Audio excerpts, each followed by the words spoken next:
মইনাহঁত, মই আজি এটা অনুবাদ কৰা সৰু গল্প তোমালোকক ক'বলৈ ওলাইছোঁ। তোমালোকে ভালদৰে শুনিবাচোন বাৰু দেই।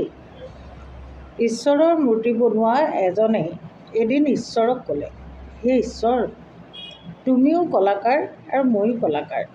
তুমি মোৰ নিচিনা অসংখ্য পুতলা বনাই এই পৃথিৱীলৈ পঠাইছা, আৰু মই তোমাৰ নিচিনা অসংখ্য পুতলা বনাই এই পৃথিৱীত বেচি আছোঁ। কিন্তু হে ঈশ্বৰ, এটা কথাত বৰ চৰম পাওঁ, কিয়নো তুমি বনোৱা পুতলাবোৰৰ ইজনে সিজনৰ লগত কাজিয়া কৰে। পুতলাবোৰে ইজনে সিজনৰ লগত কাজিয়া কৰে, আৰু মই বনোৱা পুতলাবোৰৰ আগত মানুহে সেৱা কৰে,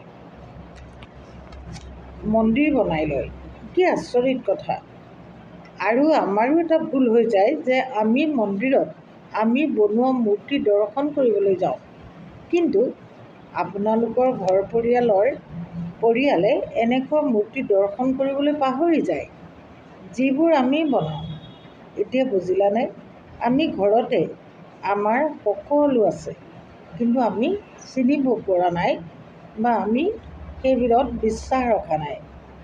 সেয়েহে কেইটামান জীৱনৰ মূল্যৱান কথা আগবঢ়াই দিছে কলাকাৰজনে, যে শিক্ষাৰ আগত সংস্কাৰ শিকিবলৈ কৈছে, বেপাৰৰ আগত ব্যৱহাৰ শিকিবলৈ কৈছে, আৰু ভগৱানতকৈ আগত মা দেউতাক স্থান দিবলৈ কৈছে।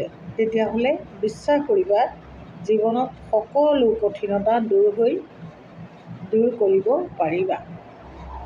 এইখিনিয়ে আজি গল্পটো।